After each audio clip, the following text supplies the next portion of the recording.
Dans les environs de Meknès, l'Ouadbet coule toujours.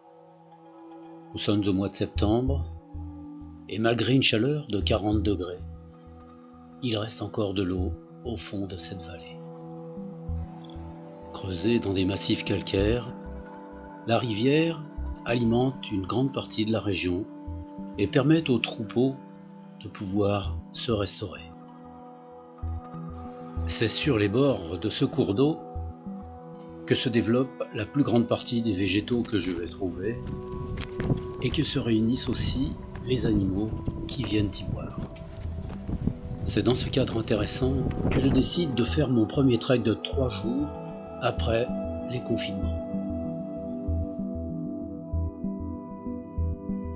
Bien que je n'ai pas de thermomètre avec moi, je sais qu'il fait au moins 40 degrés, car ces 3 dernières semaines, le thermomètre est monté vraiment très très haut. C'est pour cette raison que je vais rester le plus possible le long du cours d'eau afin de profiter de sa fraîcheur.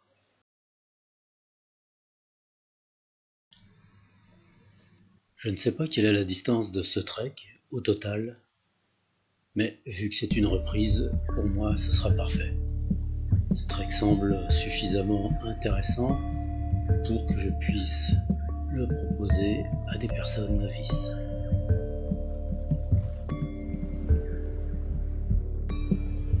La végétation qui persiste au fond de cette vallée est surtout constituée d'espèces supportant la sécheresse et la chaleur.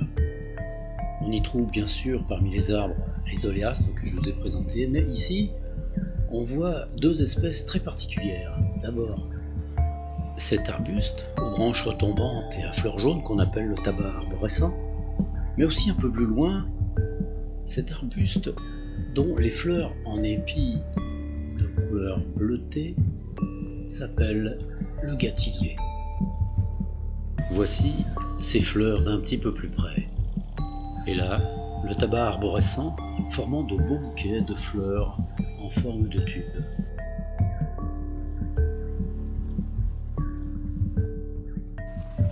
Le sol est recouvert d'un sable terrier de couleur ocre un petit peu partout, parsemé de pierres, de pierrailles et de roches plus ou moins coupantes.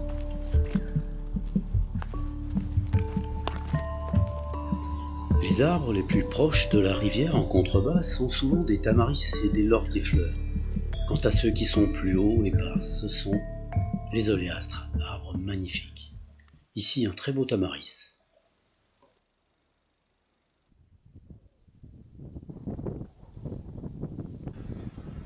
Le cheminement le long du cours d'eau se fait sans peine, mais attention aux glissades.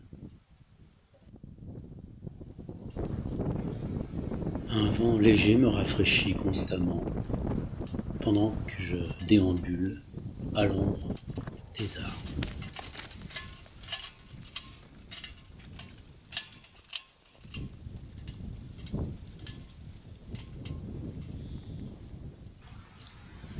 Ici, ce sont de beaux eucalyptus qui se sont installés sur le bord de la berge.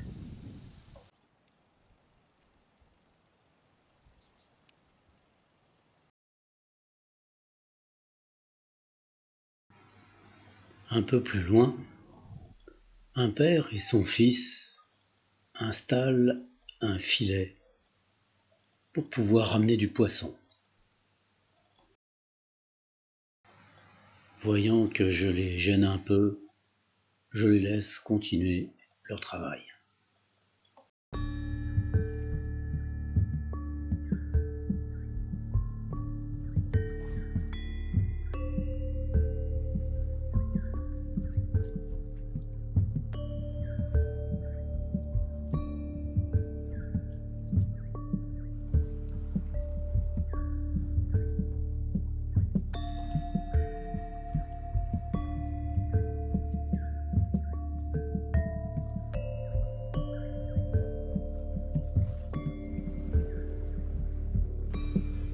Au fur et à mesure de mon avance, le jour s'effiloche petit à petit et je dois commencer à penser à préparer mon bivouac. Je ne peux m'empêcher de regarder cette eau s'écouler paisiblement, tranquillement, au milieu des arbres, arbustes, herbes. Elle me transporte aussi quelque part. Le soleil envoie ses derniers rayons sur le haut des collines et me fait un dernier clin d'œil avant d'aller se coucher. Je déambule encore un peu entre les derniers arbustes. Le soir s'avance. Il est déjà plus de 20 heures.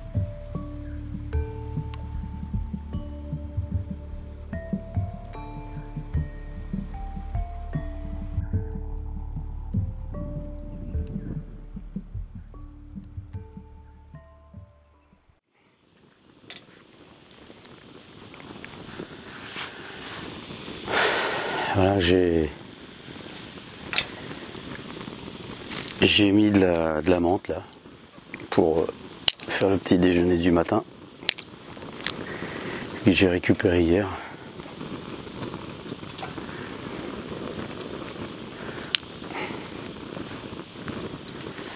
Ce matin, j'ai été réveillé par des pies. C'était assez marrant parce que j'étais dans mon hamac et au début je les avais pas vus, je veux dire. J'entendais pied, pied, pied, puis ça arrêtait pas, pied, pied. Je me suis dit, mince, qu'est-ce que c'est que ça? Je baisse le bord de mon hamac, je jette un œil dehors, il y avait 5 pies qui étaient juste sur une branche à côté. Elles me regardaient, et quand j'ai fait ça, elles sont parties, puis elles sont pas revenues. Mais j'ai l'impression qu'elles me disaient que c'était l'heure de me lever, quoi.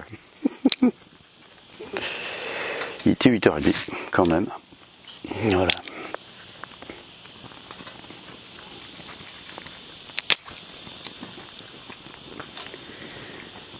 J'ai mis presque 1 litre d'eau là, mais je me demande si j'en ai pas mis un peu beaucoup.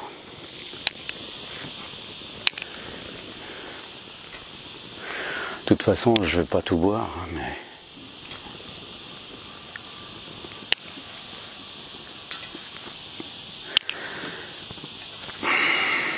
j'ai perdu un pied du réchaud dans le, je sais pas, dans le trek là, il a dû se dévisser. Il n'y a plus que 3 pieds, alors j'ai mis une pierre dessous. Alors ce matin, il fait déjà très chaud, hein. Là, il est presque 9h. Et ça tape déjà pas mal. Je vais pas rester là bien longtemps parce que sinon je vais avoir trop chaud. Je vais profiter un petit peu du matin là pour m'avancer. Alors ça, c'est des tiges d'asphodèle séchées. Ça brûle très bien. On peut s'en servir aussi moyennement, on va dire. Enfin, c'est pas qu'on peut pas s'en servir. On peut s'en servir aussi pour filtrer de l'eau, mais ça filtre pas vite, quoi. Ça, peut-être que je vous le montrerai dans une vidéo. Normalement, c'est ce que j'avais prévu de faire, mais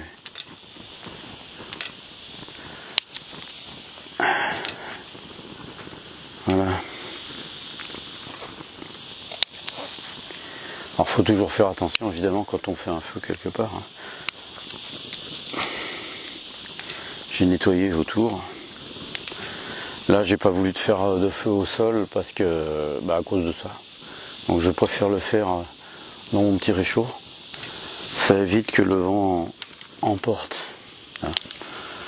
C'est sympa de faire des feux à même le sol, mais par contre, des fois, c'est pas toujours adapté.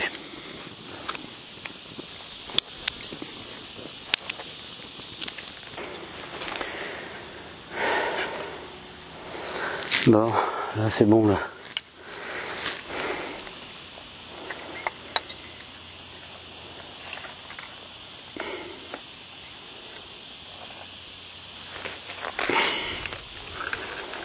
Voilà, je vais laisser refroidir un petit peu. Ça. Voilà. Ça, je vais attendre avant de le répandre. Que ça se...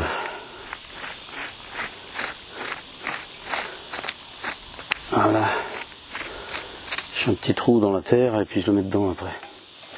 Vu qu'il reste pratiquement rien. Voilà.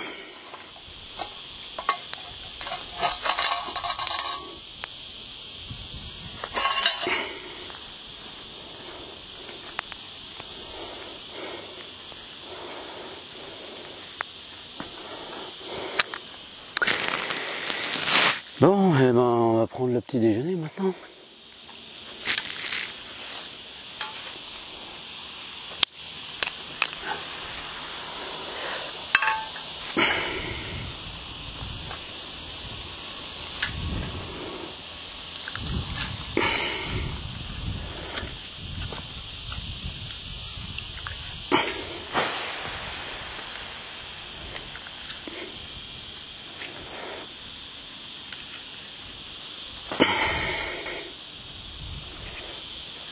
Voilà.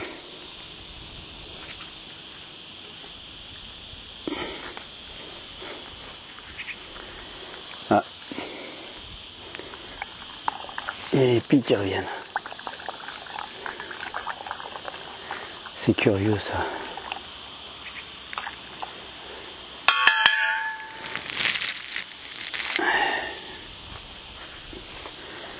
Ah, je vais attendre encore un petit peu.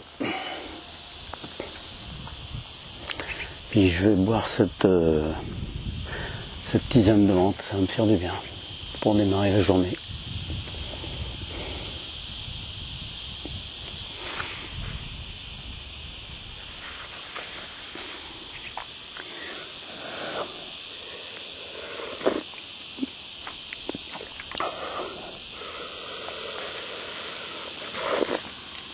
C'est encore un peu chaud.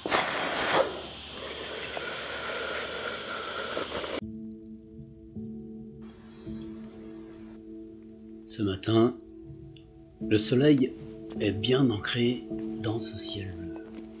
Il va faire encore très chaud. Pour cette journée, j'ai décidé de remonter un petit wad qui correspond à un bras de la rivière que j'ai longé hier. Ce que je ne sais pas encore, c'est qu'une très belle surprise m'attendra à la source de celui-ci.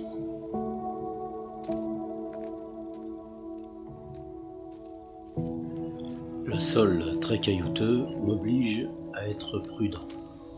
Je dois passer constamment entre des buissons qui sont desséchés, parmi lesquels se trouvent de nombreux jujubiers aux épines blessantes.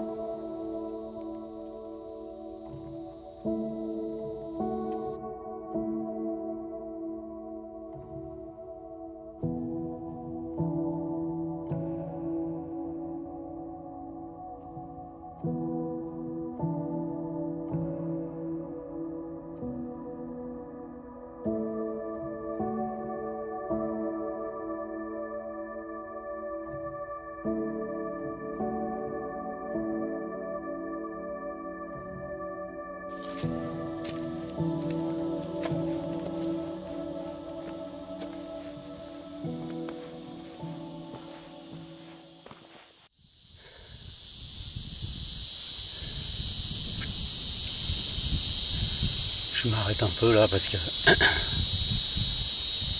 il commence à faire vraiment chaud. Là, je pense qu'il doit être pas loin de 11 h. Je sais pas de montre, mais à peu près à la hauteur du soleil. Là. Je fais des haltes sous les arbres ici. Les arbres, la plupart, c'est ça, c'est un oléastre. Il y a des jujubiers. C'est surtout les deux. Ah si, il y a des lentisques aussi, beaucoup de lentisques. Là, c'est surtout les quelques arbres qui poussent ici. C'est un endroit assez désolé. Et là, j'ai décidé de suivre un petit peu Vous avez vu tout à l'heure, il y avait une rivière que je suivais. Et là, c'est un bras de la rivière. Bon, là, il est à sec. À cette époque de l'année, on est quand même au mois d'août, le 18, je crois, par là. Et donc là, je vais essayer de voir jusqu'où il remonte. Ça forme une espèce de petit, quand on est plus haut, là on le voit pas, mais ça forme une espèce de petit canyon. Et j'aime bien ce genre de configuration, hein. C'est pour ça que je l'ai pris. Et donc j'ai envie de voir jusqu'en haut. Et puis là, c'est l'époque de l'année où normalement on peut rencontrer les serpents depuis un bon moment d'ailleurs, mais à cause du confinement, j'ai pas pu le faire. Et ça m'embête beaucoup. Donc vu que je vais pas tarder à repartir en France là, donc j'espère que je vais en rencontrer sur mon chemin. Sinon je serai obligé de revenir. Voilà, je m'arrête. Je sais pas, c'est quand je sens le moment de repartir, je repars, mais je prends le temps de respirer, en même temps de laisser aller mon esprit à sentir tout ce qui est autour. L'odeur, les bruits, vous entendez là, il y a les cigales en pagaille. Voilà quoi. Je me repose juste un petit peu et après je repars. Alors je sais pas combien pèse mon sac à dos, il est quand même assez bourré. Dedans il y a évidemment mon sac de couchage qui est assez gros, le hamac, d'autres.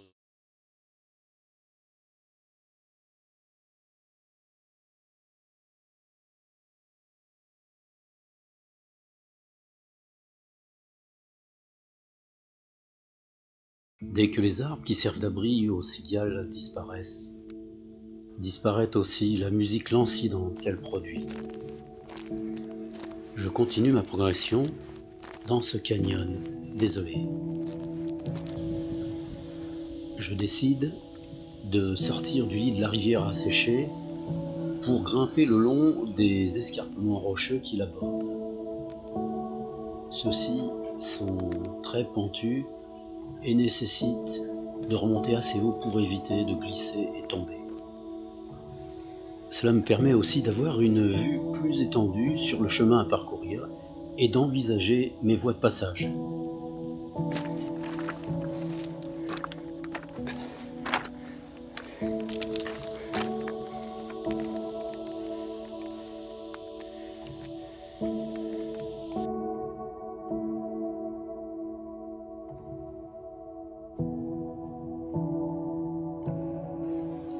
Combien de temps a-t-il bien pu falloir pour que les eaux de pluie creusent ce sillon dans la roche afin de lui donner l'air d'une petite rivière? Une éternité certainement.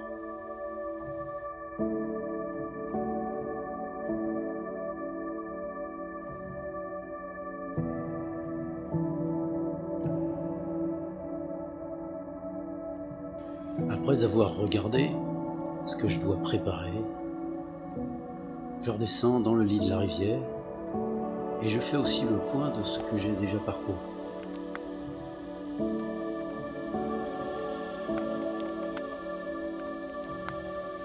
Le passage se resserre petit à petit et j'entrevois déjà au loin la fin de mon voyage. C'est un cul-de-sac. À cet endroit, un gros trou contient encore de l'eau.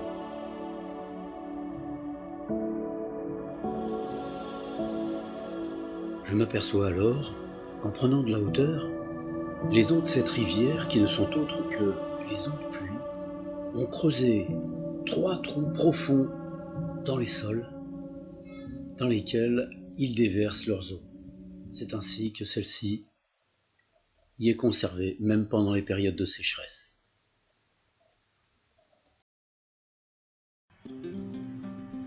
Ces eaux, même stagnantes, deviendront ainsi des points de ralliement pour les animaux qui cherchent à s'abreuver pendant l'été.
Pour le retour, je choisis de suivre le lit de la rivière asséchée.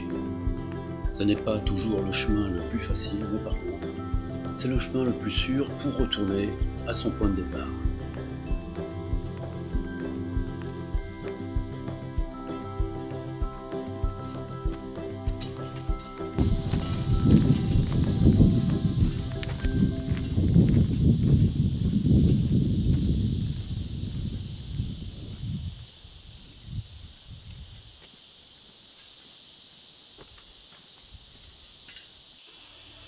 Certains jujubiers sont là depuis si longtemps qu'ils ont formé des troncs très importants.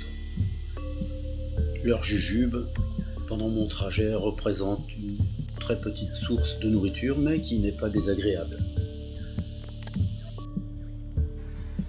À côté de cela, et un petit peu partout sur les sols, les asphodèles desséchés de l'été représentent par contre, au printemps, une source de nourriture très importante à travers leurs tubercules que nous voyons ici dépasser du sol.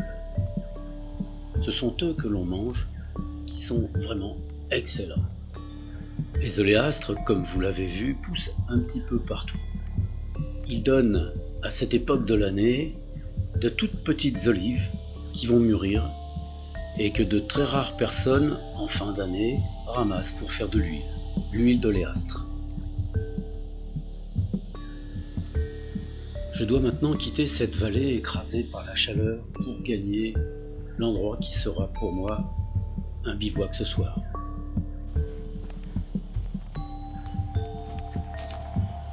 J'avais repéré déjà cet endroit d'en bas pour pouvoir y retourner, car celui-ci est en hauteur.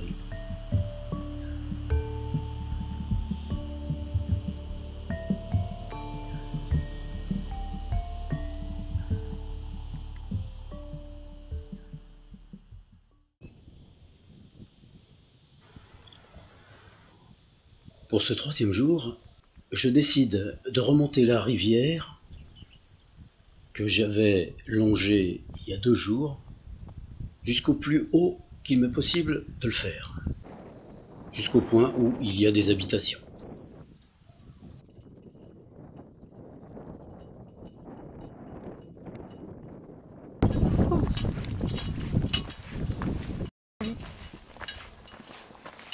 Je vais d'abord longer les berges de la rivière et voir si je peux passer de l'autre côté, car j'ai repéré des endroits qui sont assez grands dans lesquels je voudrais aller.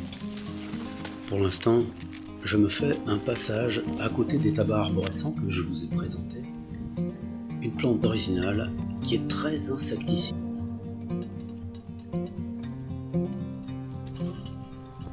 Bien que la rivière ne semble pas trop profonde, il vaut mieux s'aider d'un bateau pour tester celle-ci.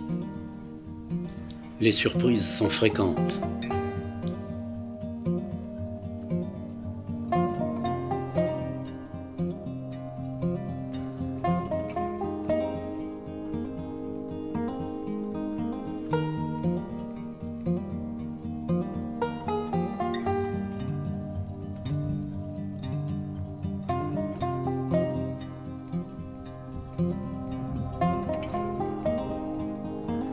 Maintenant que la rivière est passée, je vais pouvoir découvrir les endroits que j'avais déjà repérés au préalable.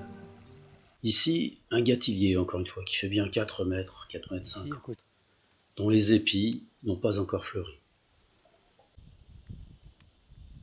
Les bords de la rivière ressemblent ici à de longues plages. Beaucoup de lauriers-fleurs y poussent. Je me cache dans ceci car au loin, j'aperçois un héron. Et j'essaye de l'observer, mais ils sont difficiles car il est très loin.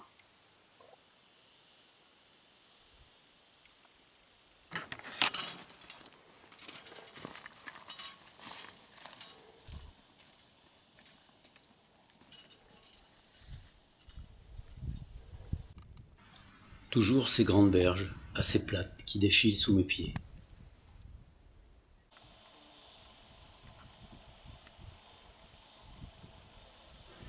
La chaleur commence à se faire sentir et j'essaye de de longer les jujubiers et les arbustes que je trouve, pour avoir un peu de fraîcheur. Au loin ici, des eucalyptus importants, je vais y aller.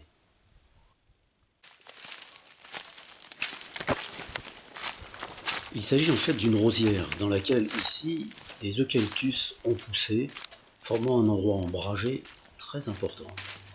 C'est certainement ici que je resterai pour dormir.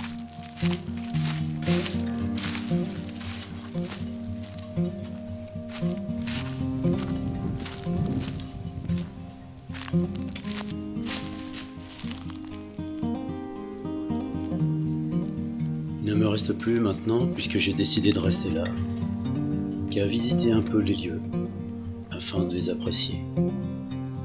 Je suis fatigué, je vais me mettre sur le bord de la rivière et regarder l'eau couler.